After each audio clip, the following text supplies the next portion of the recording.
Bismillahirrahmanirrahim. Assalamualaikum warahmatullahi wabarakatuh. Innal hamdalillah nahmaduhu wa nasta'inuhu wa nastahdihi wa nastaghfiruhu wa natubu ilaihi.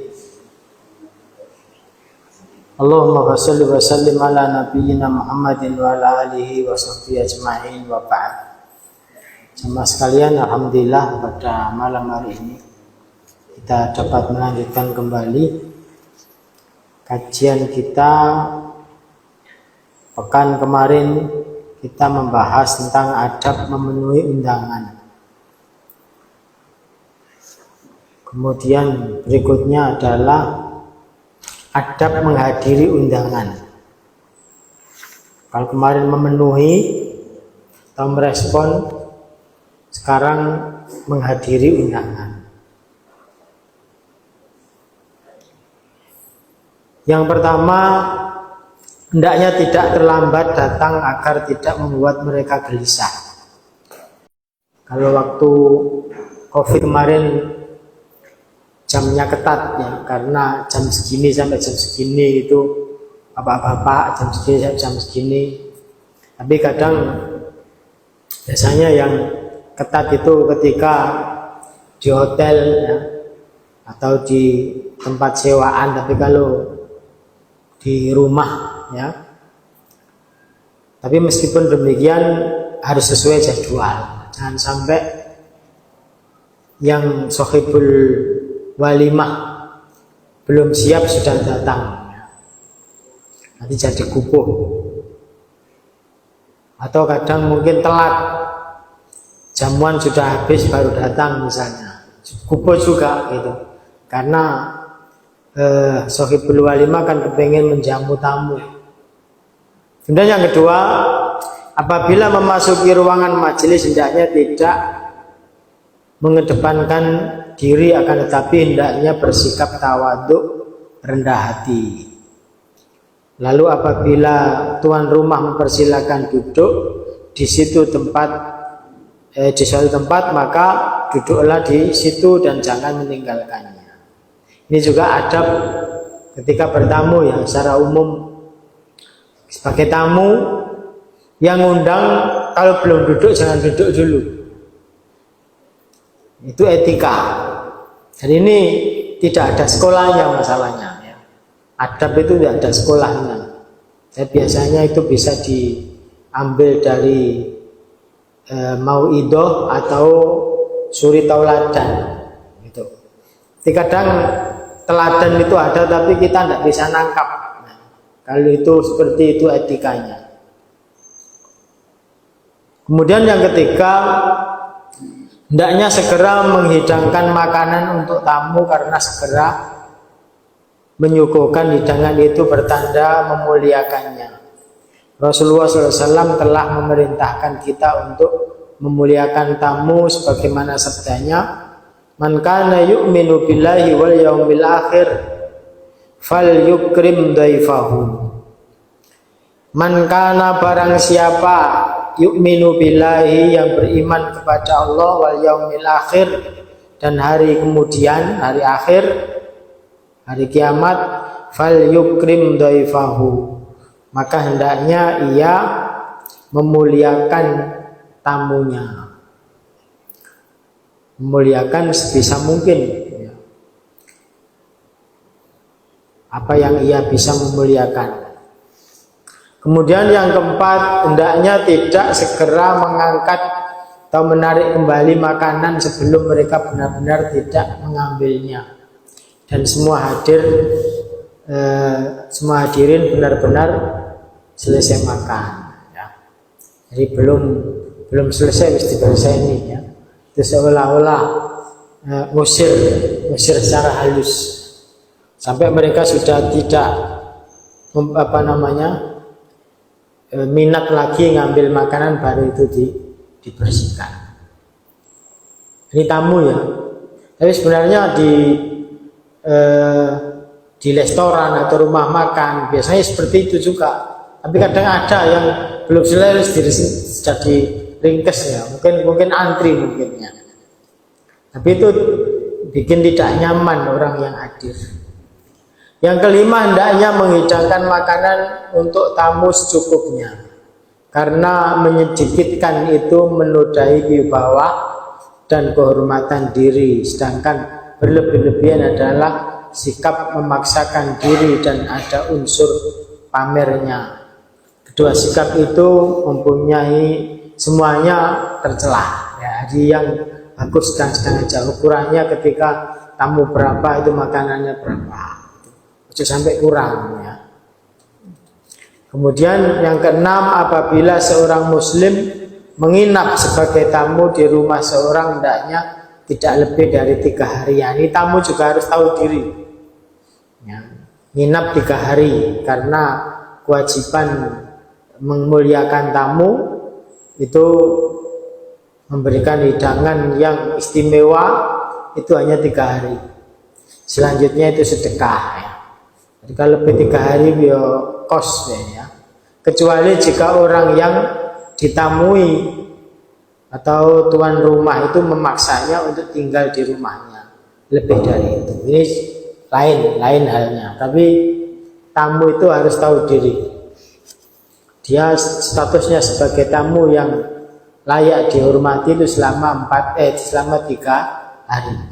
Yang ketujuh, hendaknya mengantar tamu ketika ia akan pulang. Diantar sampai jalan, sampai dia naik mobil misalnya, sampai mobilnya berangkat. Itu etika. Hendaknya mengantar tamu ketika ia akan pulang hingga keluar rumah, karena yang demikian itu amal kebiasaan para salafus soleh dan termasuk bagian dari memuliakan tamu yang diperintahkan secara syar'i. Jangan kemudian pintunya ditutup terus dibiarkan pulang sendiri, keluar sendiri misalnya. Jadi sebaiknya diantar sampai ia mengendarai kendaraan, sampai kendaraan itu pergi gitu. Kedelapan, hendaknya tamu pulang dengan lapang dada, sekalipun ia merasakan ada kekurangan dari tuan rumah. Yang demikian itu termasuk ciri husnul khuluq, yaitu budi pekerti yang luhur, yang dengannya seorang bisa mencapai derajat orang yang rajin berpuasa dan selalu sholat malam. Dulu pernah kita sampaikan, etika tamu itu kalau masuk ke rumah yang punya rumah, ya tuan rumah, itu pertama harus buta dan tuli. Artinya apa? Ketika di dalam rumah seseorang itu jangan melihat-lihatnya, kecuali museum nggak apa-apa ya. Jadi jangan melihat-lihat privasi ya, apa yang punya dimiliki. Tapi seperti dicontohkan Nabi SAW ketika Mi'raj, ketika di Sidratul Muntaha itu sampai di Mazawul basaru wa matoho. Jadi Nabi itu saking mulianya dia tidak mau melihat yang lain-lain, hanya melihat di sekeliling Sidratul Muntaha saja. Sehingga beliau menyifati Sidratul Muntaha. Jadi matanya tidak melampaui yang diharuskan. Nggak melihat kanan kiri, ono apa ya? Kok kita anu paling begitu, mumpung ya dilihatnya. Tuh. Mazahul basaru wa matoho. Kalau keluar dari rumah yang ditamui itu, mulutnya harus bisu. Maksudnya apa? Mungkin ketika di dalam rumah itu melihat aib, kekurangan apa ini. Nah, itu ketika keluar tidak boleh menceritakan kepada orang lain. Kalau di rumah tuan rumahnya tuli dan buta, ya, tidak melihat yang tidak seharusnya dilihat, dan tidak mendengarkan, mungkin di situ dengar apa gitu ya, itu cukup untuk dirinya sendiri, tidak perlu diviralkan ya. Ketika keluar harus bisu, artinya jangan diceritakan apa yang dilihat atau yang didengar di dalam rumah tadi. Itu termasuk husnul huluk, ini yang disebutkan. Hendaknya tamu pulang dengan lapang dada. Mungkin ada kekurangan penyambutan dan sebagainya, ya sudah, terima saja gitu. Ketika nanti keluar rumah kemudian itu dibahas malah riba gitu. Kesembilan, hendaknya setiap muslim mempunyai 3 ruang tidur. Yang satu untuk dirinya, yang satu lagi untuk keluarganya, dan yang ketiga untuk tamu. Lebih dari itu dilarang, sebab Rasulullah SAW bersabda, "Firasun lirrajuli wa firasun lil mar'ati wa firasun lidaifi warrabi'u lisyaiton."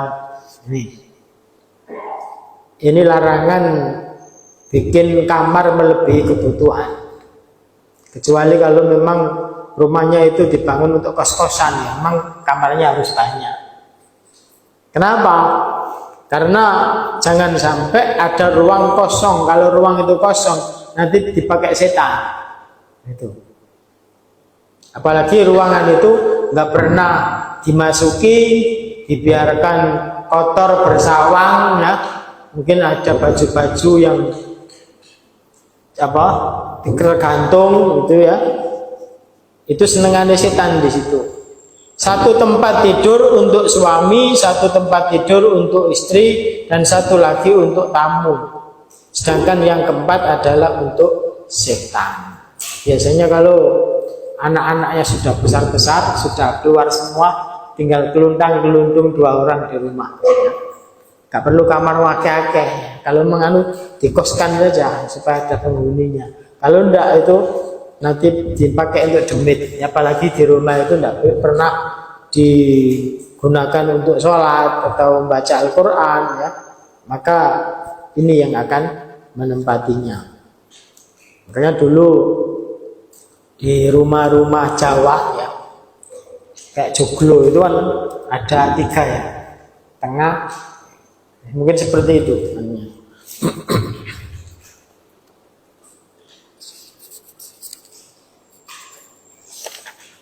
Itu tentang menghadiri undangan. Berikutnya adalah pasal ke-11, adab bepergian jauh atau safar. Safar itu kalau kita sebut biasanya namanya lungo. Lungo itu bepergian yang jauh, artinya di luar perbatasan kota, itu lungo namanya. Yang makanya dalam fikih nanti kita pelajari itu dibolehkan qashar sholat, itu lungo. Kalau berputar di Surabaya, Surabaya itu bukan safar namanya, ya bepergian, tapi pergi tempat kerja, misalnya sini ke Perak misalnya, ya, itu tetap dalam satu wilayah. Nah, ini safar itu yang jauh keluar sampai meninggalkan perbatasan. Tapi tidak boleh dipahami ketika tinggal di perbatasan Malaysia dan Indonesia, ya. Mungkin rumahnya bagian depan di Indonesia, belakangnya di bagian Malaysia, ya, nggak seperti itu juga, ya. Bukan seperti itu maksudnya. Seorang muslim memandang bahwa safar atau bepergian jauh adalah bagian dari tuntutan dan kebutuhan hidupnya yang tidak bisa terpisahkan. Mungkin karena haji, umroh, makanya di dalam Islam itu, umat Islam itu minimal seumur hidup itu pernah pergi jauh. Maka disyariatkan haji atau umroh. Karena dengan pergi jauh itu ia bisa belajar di sana. Bisa mengambil pelajaran ketika dalam perjalanan, melatih kesabaran, ya. Karena orang itu akan kelihatan aslinya itu ketika bepergian, ketika safar. Wong iki pelit atau dermawan itu kelihatan ketika safar. Itu. Watak aslinya itu kelihatan. Pemarah, sabar itu kelihatan. Makanya orang yang biasa pemarah itu, meskipun berangkat haji umroh di sana ya marah-marah. Pekerjaannya begitu. Karena haji atau umroh atau berperang, menuntut ilmu, atau berniaga, bisnis, dan mengunjungi saudara-saudara, semuanya merupakan kewajiban dan keharusan yang mengharuskan adanya safar dan perjalanan jauh. Mungkin berkunjung ke saudaranya, mungkin saudaranya ada yang di Medan misalnya, ada yang di Sulawesi. Maka dari itu perhatian Islam kepada masalah safar, hukum dan adabnya merupakan perhatian yang tidak dapat dipungkiri, dan setiap muslim yang soleh wajib mempelajarinya dan berupaya keras untuk menjalankan dan merealisasikannya. Saking keuniversalan Islam itu semuanya diatur, nah, termasuk safar. Karena orang itu tidak mungkin ya, terlepas dari safar yang disebutkan tadi. Rata-rata kita di sini kan pendatang. Sing asli Surabaya sini siapa? Asli Kertajaya. Ada? Nggak ada ya. Pendatang semua. Ya minimal pernah safar kan. Pergi dari kampung kita ke sini. Itu safar. Nah, ini ada adab dan hukumnya. Hukum-hukum yang berkaitan dengan safar. Yang pertama, mengqashar sholat yang saya sebutkan tadi.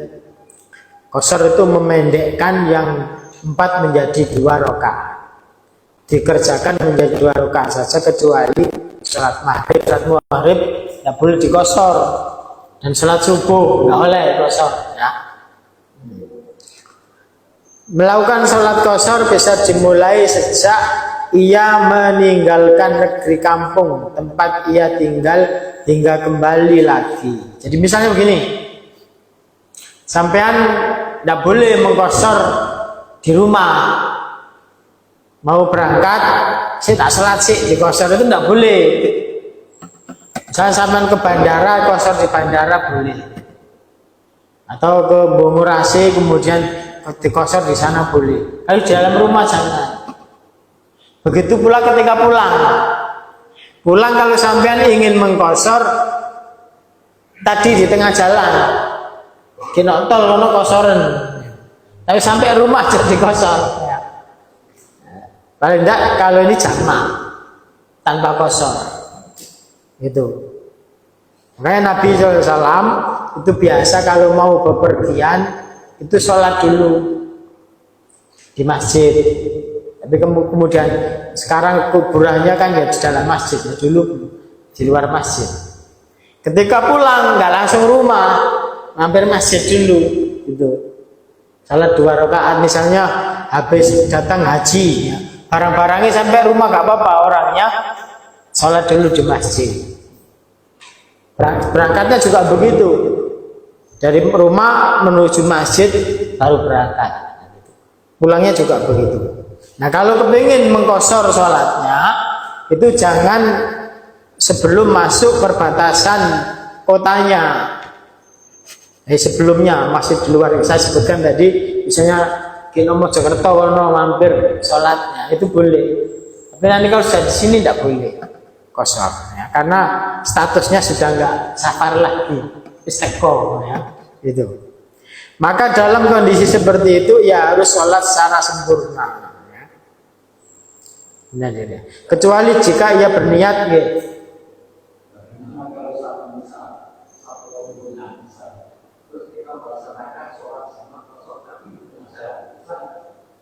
Nah ya itu tadi. Nah, makanya di safar itu kan harus ada aminnya, ada pemimpinnya. Nah, kita turun di masjid ini, kita sholat jamak qashar, nah begitu. Semuanya akan ngikut aminnya, pemimpinnya. Coba kalau nggak ada pemimpinnya, sholat dewi-dewi nggak mari-mari, gitu. Kecuali kalau di masjid itu barengi sholat, ya jamaah, ya harus ngikuti jamaah itu. Bisa mungkin masuk sholat duhur, ya ada jamaah di masjid itu duhur, yang ikut sempurna dengan jamaah yang ada.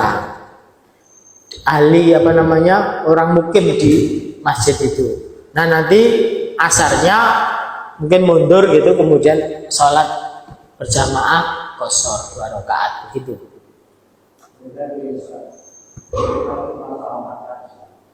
Makan, ya.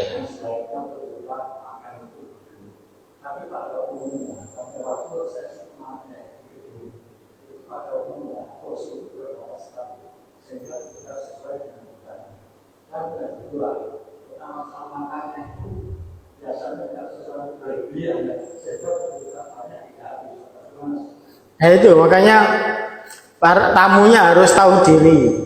Saya itu kan biasa kalau memang tidak disediakan kursi, ya sebisa mungkin ya sifatnya itu kan terus darurat, kesalahannya kan bukan di tamunya. Maksudnya kalau orang ngerti ya mestinya disediakan tempat duduk. Tapi biasanya ada beberapa ya nyarilah tempat lungguh ngumpul lesehan gitu ya, gitu ya, supaya nggak makan berdiri. Nah, yang terkait dengan ngambil tadi, ya dia tahu porsinya, ngambil sedikit-sedikit, biasanya itu kan di prasmanan.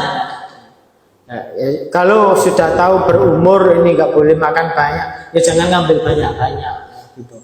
Icip aja, misalnya ono kikil, ono apa lagi ya gitu ya, sate ya. Sekarang dia untung sampai sate, ya dimot gitu ya. Jadi harus tahu diri kamu, makanya jangan sampai yang ngambil berlebih-lebihan. Gitu. Nah kemarin saya sampaikan sebaik-baik walimah itu atau seburuk-buruk walimah itu mengundang tamu yang tamu itu tidak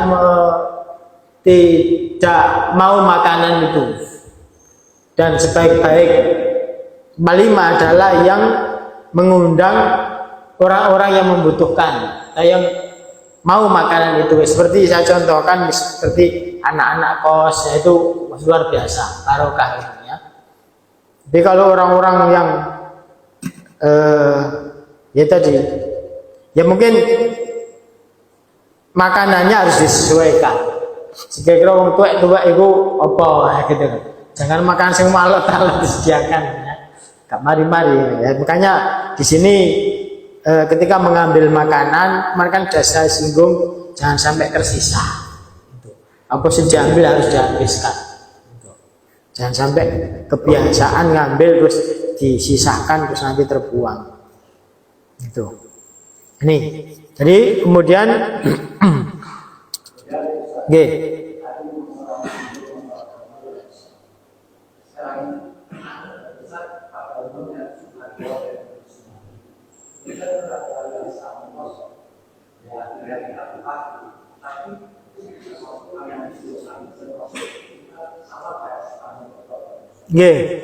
Yang penting jangan dibiarkan nggak pernah dimasuki.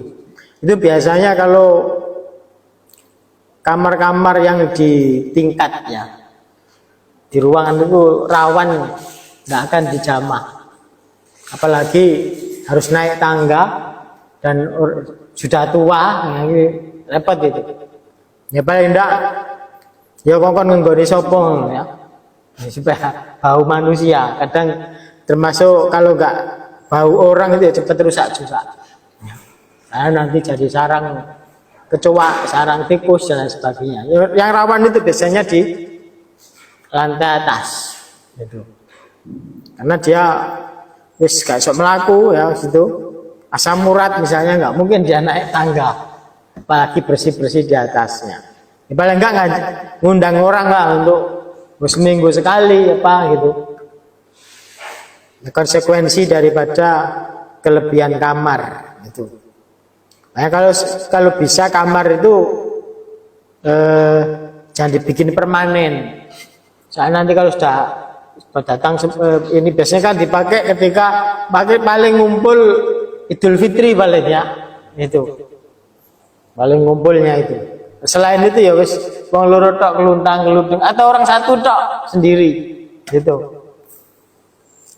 Itu menghindari jangan sampai ada kesempatan untuk ngekekno setan ya.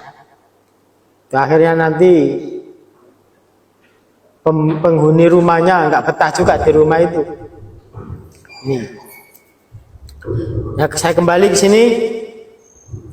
Maka dalam kondisi seperti itu ya harus sholat secara sempurna. Ya gini, kalau safar kemudian niatnya mukim. Ya, niatnya mukim misalnya dari Lamongan, ya ini kan dari Lamongan perjalanan. Terus kemudian tinggal di sini, ya tidak boleh kosor. Itu karena niatnya sudah mukim. Beda dengan ketika niatnya itu safar, terus nggak jelas mulainya kapan. Ya mulai kapan? Besok be, nah, gitu ya. Nyata besok urusannya belum selesai, itu boleh kosor terus itu. Ya. Tapi kalau sudah jelas 15 hari misalnya, ya nggak boleh kosor. Ya, itu. Bolehnya ketika di perjalanan saja. Kecuali kalau cuma 3 hari boleh.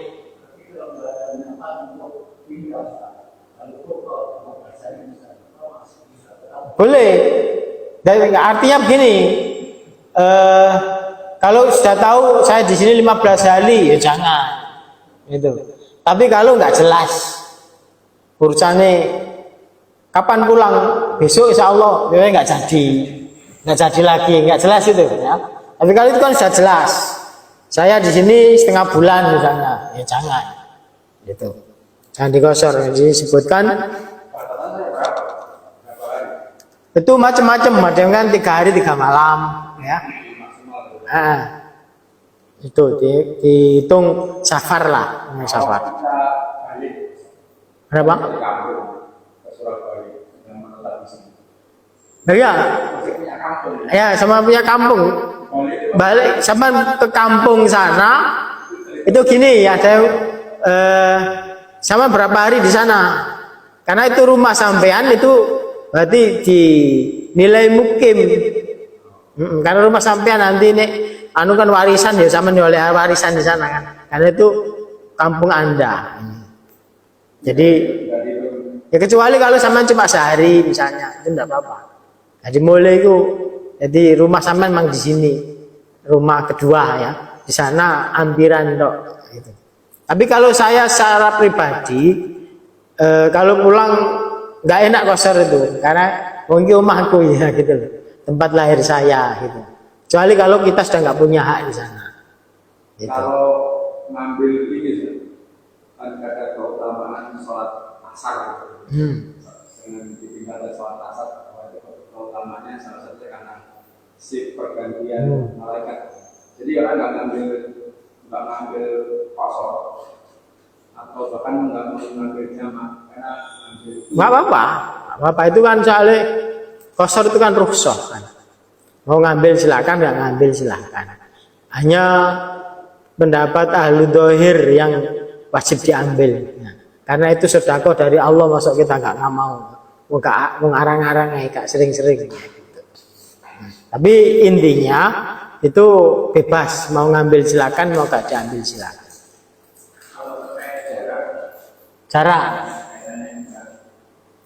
Jarak itu ada yang mengatakan 80 kilo.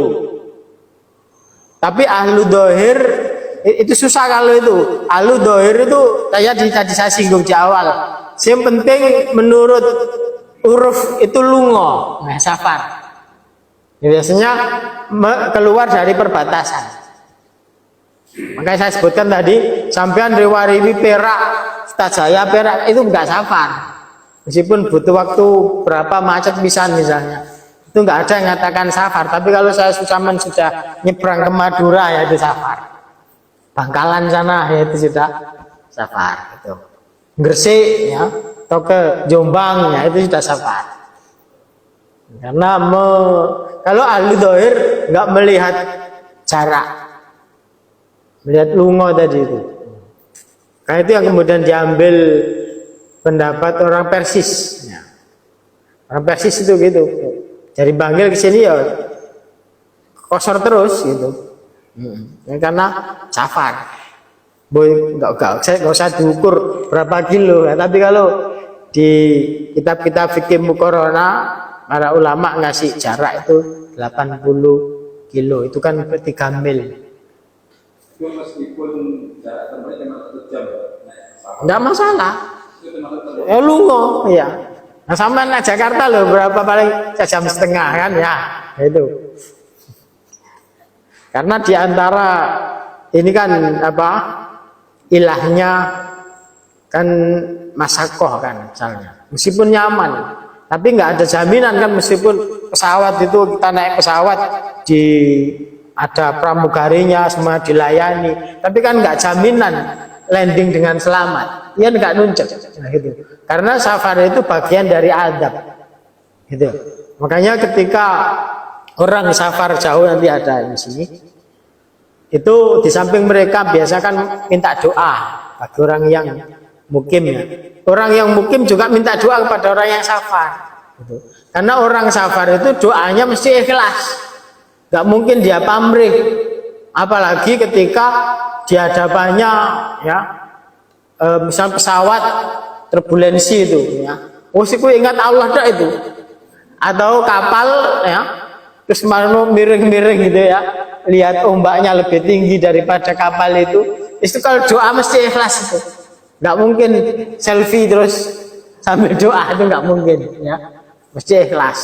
Karena di situ ikhlasannya. Nggih.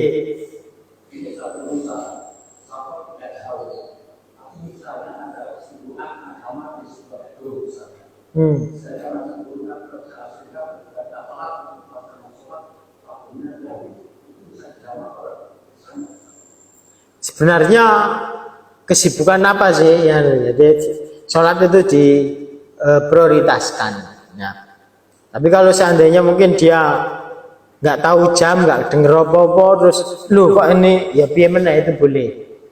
Ya, tapi sebelumnya harus diantisipasi karena jangan sampai kesibukan itu mengalahkan kewajiban dia untuk menghadap Allah Subhanahu wa taala. Waya di absen Gusti Allah gak teko.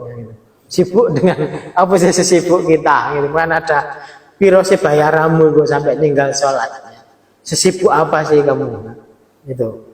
Jadi sholat itu harus diprioritaskan. Karena sering di Jumatan kalau khutbah Jumat saya ingatkan itu ya. Berapapun gajimu ya, jangan sampai meninggalkan sholat. Sesibuk apapun ya, itu prioritaskan. Orang itu kalau memprioritaskan kewajibannya, panggilan Allah Subhanahu Wa Taala, semua akan dimudahkan. Gitu. Sibuk apapun, lagi nunggu toko terus adzan. Kalau kita lihat di Mekah, Madinah, adzan, sampean belanja adzan gak kira dilayani. Tinggal sholat. Ya, seperti itu seharusnya. Makanya apa yang didapatkan itu terus berkah. Gitu. Nggih. Saya pernah di Jakarta itu naik taksi. Saya naik taksi. Dia sering menjawab karena dia sudah memikirkan pas di jalan untuk bisa berhenti naik taksi atau sesuatu susah. Itu kira-kira gimana ya? Itu beda lagi kasusnya, sama dengan supir bis gitu kan ya, itu ya safar terus ya. Kalau itu tadi supir taksi kan bisa jadi dia lokal, cuman karena itu tadi mungkin dari kemacetan, dari tidak bisa memprediksi. Iya nggak masalah, boleh. Bukan, jamak saja. Tapi begitu, tapi dia tidak gampang nih ya.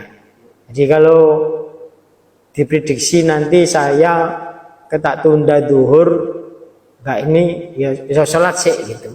Misalnya kayak mau pulang asar, ya sholat atau disik di kantor gitu. Jangan sampai nanti terus masuk maghrib kan, jalanan macet, terus biasanya macet gitu.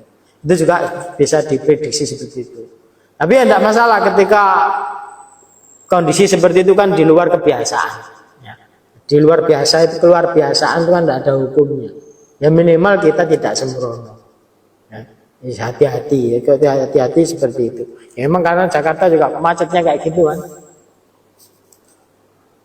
Pokoknya jangan sampai, kalau mungkin biasanya gini, diprediksi nanti itu jelas macetnya kan pengalaman nanti kalau asar nggak ketemu masjid 14 maghrib itu tidak masalah di jamak takdim misalnya. Tapi insya Allah orang itu kalau berusaha itu dimudahkan oleh Allah Subhanahu Wa Taala. Jadi ya kebiasaan pokoknya wayai adzan yo menggok nang masjid. Misalnya nih masjid. Nah, kalau tujuannya itu insya Allah dimudahkan. Kecuali kalau memang gampang no ya, yang gampang no itu tadi. Jadi seolah-olah sulit. Tapi intinya sebagai profesi seperti itu ya beda dengan ya kita bahas. Kita kan yang bahas dengan normal-normal saja. Untuk menjawab atau memperhatikan kita bahwa agama itu memudahkan dalam posisi. Maka ketika dalam posisi tertentu tadi kan Allah memudahkan, Allah memudahkan, maka saya juga posisi memudahkan itu cara memberikan konter yang sederhana secara bahasa seperti apa? Karena kan bahasa dia mengambil apa kaitan dengan bahwa agama itu mudah, tidak dipersulit, tapi dia terlalu memudahkan itu gimana? Jadi kita ya nggak bisa memaksa orang ya, karena la yukallifullahu nafsan illa wus'aha. Qadrul wus' itu yang tahu kan dirinya masing-masing. Dan tidak bisa disamaratakan itu. Ada kisah di mana di Palestina kalau nggak salah ya. Dia itu tadi memahami tentang mudah tadi ya, Allah tidak membebani kecuali kesanggupannya.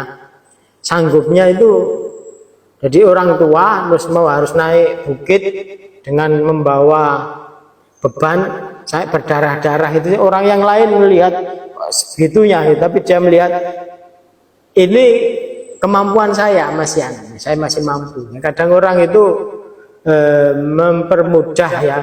Jadi kita pilihan manusia masing-masing tergantung imannya kan. Jadi mengambil ya semudah agama kan itu untuk alasan mudah. Tapi kita juga nggak bisa maksa memang. Itu kembali ke pemahaman dan kecintaan dia kepada agamanya. Kalau dia memang ini akan meningkat, ya, dia akan lebih hati-hati. Kalau kita memaksakan mereka tidak bisa karena kondisinya kita dengan mereka akan berbeda. Ya, paling tidak ya memahamkan itu. Semakin ia kuat imannya, semakin ia mencintai agamanya, semakin ingin mendekatkan diri kepada Allah, dia akan semakin hati-hati. Gitu. Biasanya tambah umur, tambah pengalaman nanti dia akan berubah. Nah, kita maksakan memang tidak bisa. Karena memang konteksnya ya memang begitu. Agama memudahkan ya. Seperti contohnya nggak ada air bisa tayamum, ya, kurang apa ya. Tapi artinya tidak kemudian kau sandolek terus tayamum kan itu yang nggak boleh kan. Jadi artinya ada usaha dulu. Sini disebutkan kecuali jika ia berniat akan menetap di suatu tempat yang ia tuju lebih dari 4 hari atau ingin mampir di situ lebih dari 4 hari, maka dalam kondisi seperti itu ia harus sholat secara sempurna, tidak menggosor sholat, sehingga apabila dia meninggalkan negeri tujuannya itu untuk kembali ke kampung halamannya, maka pada saat kepergian pulangnya itu ia boleh mengqashar saat tiba di kampung halamannya. Hal tersebut berdasarkan firman Allah, wa idza darabtum fil ardi falaisa 'alaikum junahun an taksuru minas shalah. Jadi sampean kalau pulang kampung lebih dari 4 hari ya aja dikosor. Tapi ini sekitar 3 hari 3 malam tadi enggak apa-apa dikosor. Tapi kalau kalau sampean di sana kan ikut sholat jamaah sana, ya nggak mungkin kosor kan? Gitu. Karena kosor itu nggak harus jamaah. Nah, biasanya kan kita jamak kosor. Tapi kosor itu ya sholat seperti waktunya, tapi hanya 2 rakaat. Isya, tapi yang biasa kita kan harus jamak kosor. Nah, di sini kosor itu meskipun nggak dijamak boleh 2 rakaat kok. Tapi memang sejak awal niatnya kosor. Karena tadi itu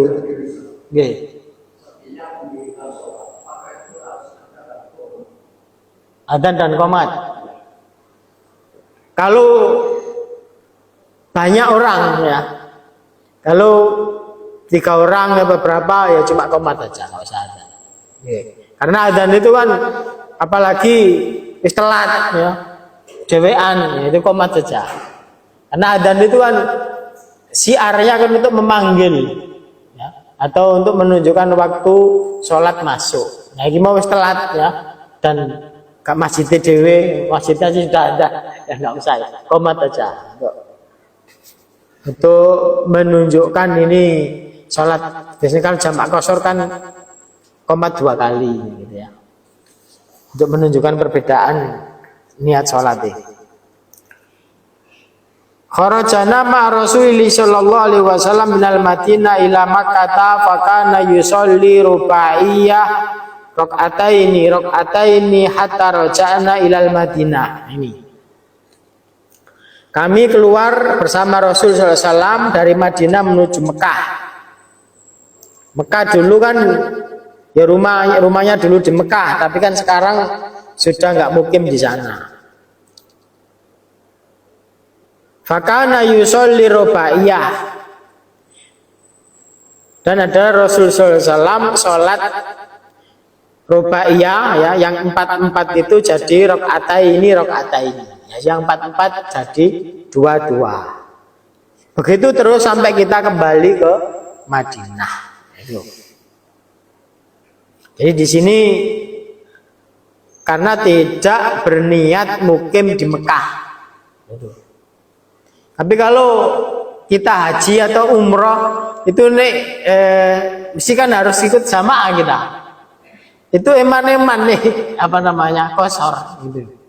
Karena 1 rakaat sama dengan 100.000.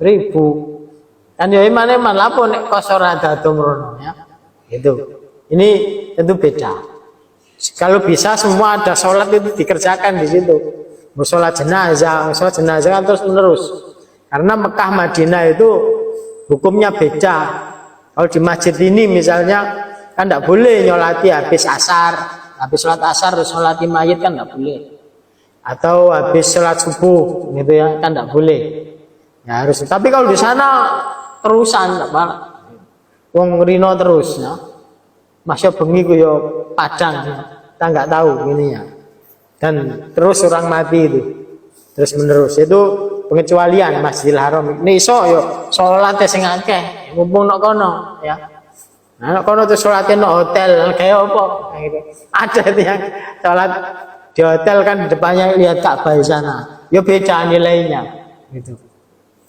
Eman-eman kadang duduk kono salatin nok hotel. Kemudian yang kedua boleh mengusap kedua khuf. Khuf itu sepatu yang menutup 2 mata kaki ya.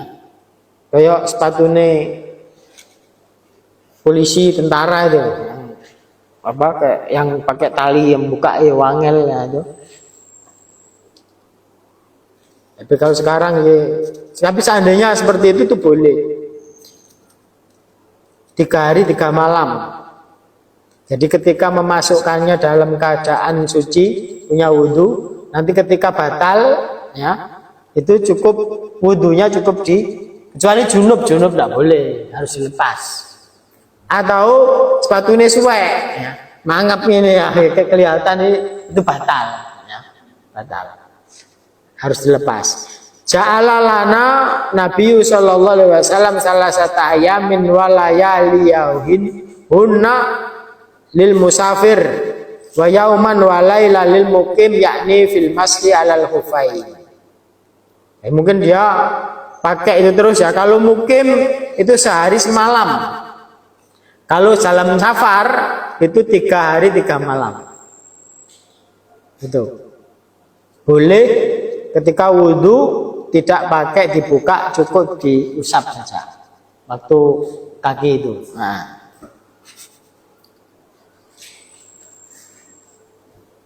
Yang ketiga, boleh bertayamum jika tidak ada air atau susah untuk mendapatkannya atau karena harganya mahal, berdasarkan firman Allah, wa in kuntum mardu aw ala safarin aw jaa ahadum minkum minal ghaiti aw lamastumun nisa falam tajidu ma'an wa tayammamu sa'idan thayyiban famsahu biwujuhikum wa aydikum. Dan jika kamu sakit atau sedang dalam perjalanan atau kembali dari tempat buang air atau kamu telah menyentuh perempuan, menyentuh ini maksudnya jima ya, bukan suami istri, kemudian kamu tidak mendapatkan air, maka bertayamumlah kamu dengan tanah yang baik atau tanah yang suci, sapulah mukamu dan tanganmu. Tiup, kemudian ditiup wajah sini, itu yang 1 kali tepukan. Yang 2 kali tepukan itu 1 untuk wajah, tepuk lagi ini sampai siku, gitu. Oke. Enggak, apa? Kan sudah sholat, ini gantinya wudhu, bahkan gantinya mandi, gitu. Ya, waktu sholat dia tidak, jadi orang tidak mendapatkan air itu kan ada 2 macam, ada hukman dan ada hakikotan. Hukman itu airnya ada tapi dia yang tidak bisa memakai. Mungkin karena kondisi sakit, kalau kena air sembuhnya lama atau bahkan mungkin bisa mati kena air. Nah, itu. Kalau hakikoh memang tidak ada air. Gitu. Jadi dia kewajibannya harus yakin memang tidak ada. Gitu. Jangan sampai dolek terus kalau paling ya jangan. Gitu. Misalnya di kereta api, ya, terus males tak tayamum, padahal di setiap gerbong mesti ada air. Kecuali tapi kalau sekarang kayaknya enggak. Kalau dulu zaman saya tahun 90-an itu kan kereta sih gak enak ya, kalau hari raya penuh sampai tempat-tempat toiletnya itu dipakai orang, apalagi yang ekonomi ya. Oh, luar biasa itu. Tapi sekarang kayaknya enggak ada kan, naik kereta Jakarta sini berdiri kan enggak ada sekarang. Gitu. Kalau dulu begitu, pindang itu, gelasan bawa-bawa, gak karuan, apalagi pokoknya kalau itu mudik itu ngeri. Ya. Tapi ada Ustaz yang mengatakan kamu istilahnya oh enggak, didalili enggak ada. Oke. Jadi gini, pernah ada kisah, ada 2 orang dalam perjalanan, kemudian masuk waktu sholat, gitu. Mencari air nggak dapat, akhirnya dua-duanya tayamum. Setelah sholat selesai, kemudian mereka mendapatkan air, apa itu hujan atau apa, pokoknya air, ya. Kemudian yang satu ngajak ngulang. Yang satunya, lundak saya nggak mau, kau untuk apa? Saya sudah sholat, gitu. Akhirnya yang satu tetap dengan wudhu terus ulang sholatnya. Sesampainya di Madinah disampaikan kepada Nabi. Yang satu ngulang, yang satu enggak. Ternyata Nabi nggak nyalakan sama sekali dua-duanya itu. Ya, Nabi mengatakan kepada orang yang tidak ngulang, nggak kodok tadi, Nabi mengatakan asobta sunnah, kamu benar dalam menjalankan sunnah. Adapun yang ngulang, yang kodok, Nabi mengatakan laka ajrun marotain, kamu dapat 2 pahala, ya, 2 kali pahala. Gitu. Tapi tidak ada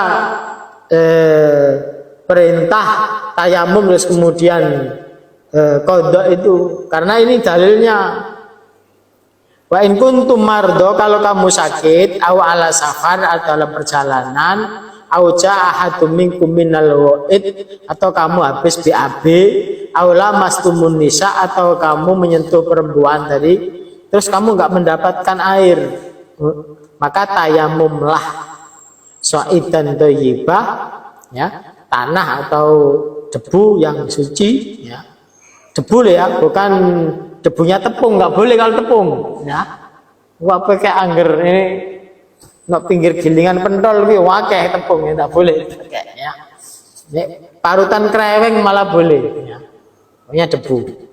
Ada meja 5 hari gak dilap itu bisa, ya. Tapi kalau seperti di sekarang ya, di kereta atau di pesawat itu kayaknya nggak ada itu debunya, ya. Kecuali nih kayak tadi yang kereta ekonomi kayak baru malam dulu, tapi sekarang kayaknya nggak ada debunya juga. Ini anu yang gowo wae. Batasan air kan pernah juga bisa di beberapa media itu. Ada seorang bukan Ustaz di Indonesia juga yang mengatakan dengan 1 gelas air mineral. Boleh. Pakai ini. Sampai selesai cuma 1 gelas. Iya. Jangankan 1 gelas. Sampai sekarang kalau cari debu kan susah, kayak di pesawat ini. Pakai itu lah, apa, semprotan gas spray itu. Nah itu bisa sampean bisa wudhu dengan air zam-zam. Sampai isi zam-zam bisa dipakai 3 kali itu. Ya. Ya kalau ini disemprot wajah sampai mili kan, gitu. Jadi gitu toh. Jangankan 1 botol 1 aqua cukup. Kan nggak pakai kumur, nggak pakai ini ya, pakai famsahu biwujuhikum wa aidikum ilal marafiqi famsahu biruusikum, ya, kemudian wa arjulakum ilal ka'bain. Itu semprot itu. Misalnya sampean ya di barisan depan, biasanya kalau di Masjid Nabawi atau Masjidil Haram kan milih sing arep. Nah, itu kadang nunggu sholat tuh agak lama, apalagi subuh. Nah, itu bawah itu pokoknya nggak kebelet loh ya. Pokoknya apa cuma batal ngentut gitu, belet kencing itu. Ya pakai itu tadi, semprot aja di situ. Ya. Ya bedanya kalau mengusap ya tangannya yang ini jadi usap, nggak semprot gini enggak. Gitu.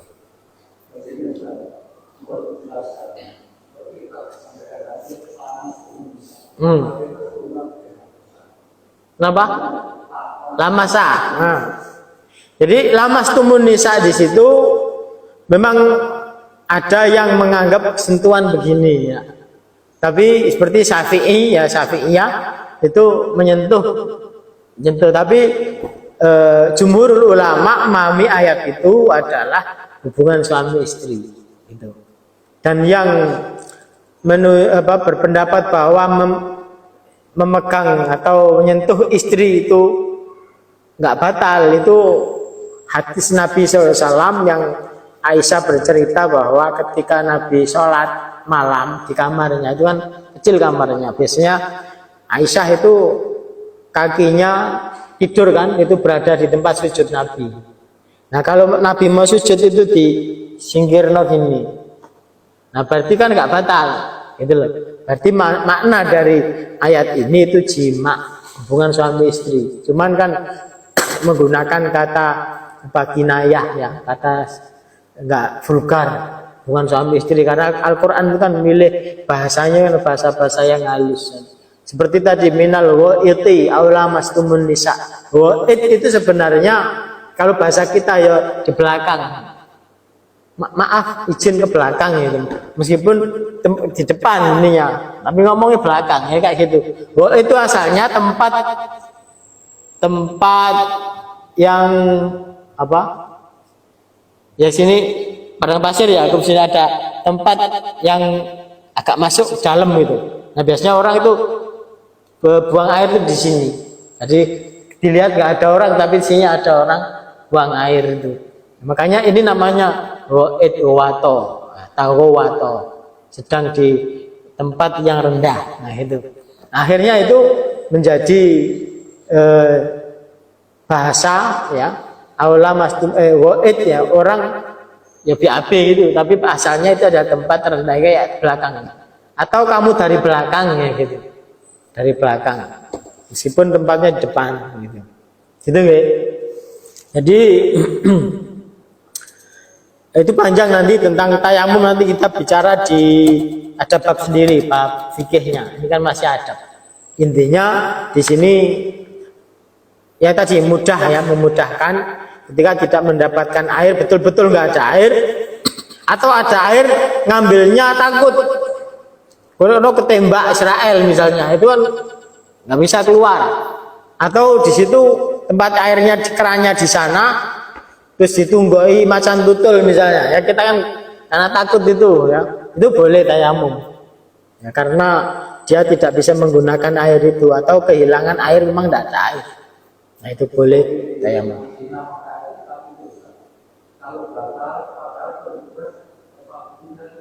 Ya makanya di situ, makanya siap-siap bawa spray itu. Kecuali kan yang kebelet pipis ya, ya gimana keluar. Tapi nanti nggak akan dapat tempat itu lagi ya, tempat di luar nanti dapat itu di halaman. Sama di Mekah kan ya jauh kan punya. Kecuali kalau perempuan itu ada setiap tingkat itu ada di belakang. Ya laki-laki sing harus melewati sofa marwah atau di depan gitu. Ya berat juga dan antri bisa ya gitu. Yeah. Mungkin ini yang bisa saya sampaikan, semoga bermanfaat. Kalau lebihnya mohon maaf. Rabbana atina fid dunya hasanah wa fil akhirati hasanah wa qina adzabannar. Subhana rabbika rabbil izzati amma yasifun wa salamun alal mursalin walhamdulillahi rabbil alamin. Wassalamualaikum warahmatullahi wabarakatuh.